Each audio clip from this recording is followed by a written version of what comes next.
ওইখানে আমাকে এমন ভাবে মারছে, উনি আমাকে মেরে আমার এখানে এখানে যে দেখেন দাগ, খামচির দাগ টাগ, হাতের দাগ, আমার গালের মধ্যে এত জোরে জোরে মারছে, আমার কথা বলতে পারতেছিলাম না। আর আমার এই জায়গাটা এত জোরে লাগছে, কি তিশা আপুকে চট দিব।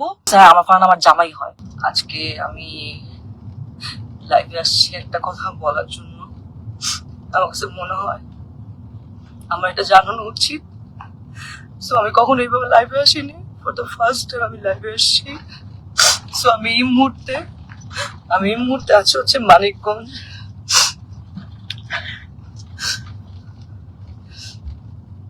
আমি এই মুহূর্তে আছি মানিকগঞ্জ ডিরেক্টর রাফাত মজুমদার, রিঙ্কু ভাইয়ের একটা কাজে আসছি ফিকশনে। এখানে আমার সাথে আছে তানজিন তিশা, সুতিজামান, সেলিম ভাইয়া, মোমেন আন্টি এবং অ্যাক্টর মিটাপি।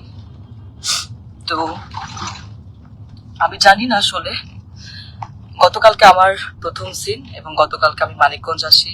এসে আমি তানজিন তিশা আপুর জন্য আমি খুব সুন্দর ঢাকা থেকে গিফট নিয়ে আসছিলাম, যে আমি তানজিন তিশা আপুকে গিফট গুলো দিব।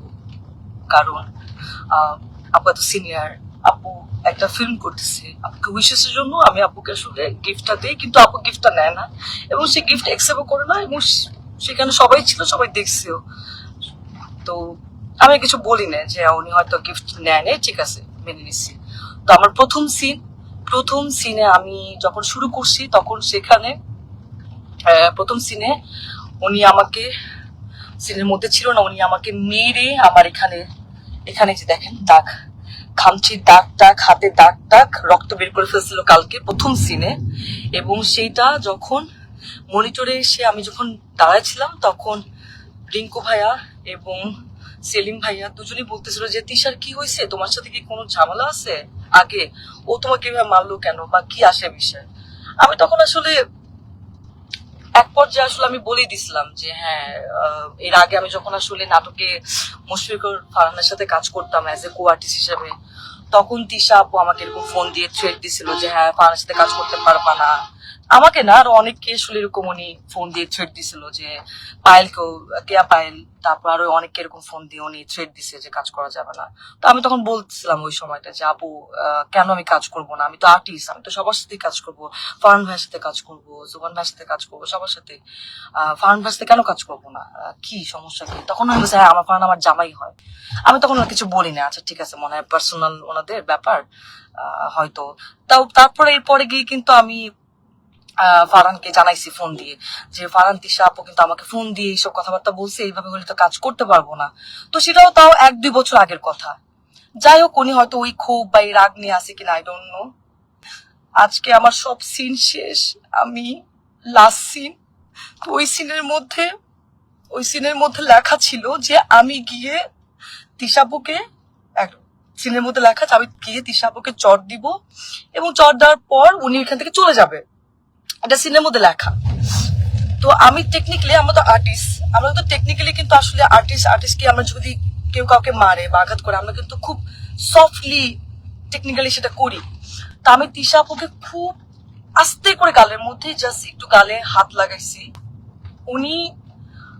উনি চলে যাওয়ার কথা ছিল, কিন্তু উনি চলে না গিয়ে, উনি সিনের মধ্যে, ক্যামেরা ওপেন ছিল, ক্যামেরা ওপেনে সিন চলতেছে মানিকগঞ্জে, এখানে অনেক মানুষ ছিল, তারপর ডিওপি ভাই আরো সবাই ছিল, এডিটর সবাই ছিল, উনি ওইখানে আমাকে এমন ভাবে মারছে, আমার গালের মধ্যে এত জোরে জোরে মারছে, আমার গাল, আমার চোখ ফুলে গেছে। আর আমি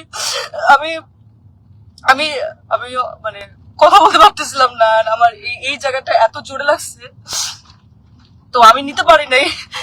এন্ড উনি এটা ইন্টেনশনালি করছে, এবং করার পর আমি বললাম যে আপু এটা কি করলেন, আপনি কেন মারলেন আমাকে, আপনার তো এটা সিনে ছিল না। এন্ড উনি আমাকে যা তা গালাগালি শুরু করছে।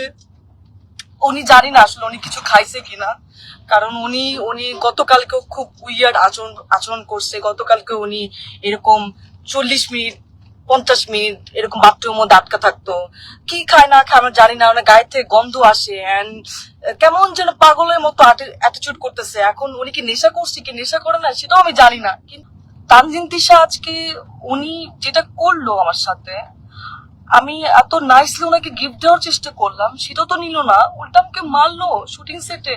এটা কি ঠিক করলো?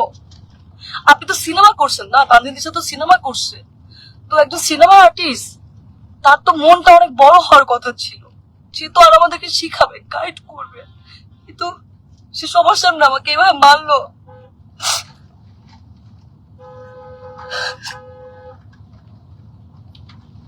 যাই হোক, আমি ঢাকায় যাচ্ছি, আমি আমি আমি একটু সিকিউরিটি ওনাদেরকে জানাবো, দেখি ওনারা কি ব্যবস্থা নেয়।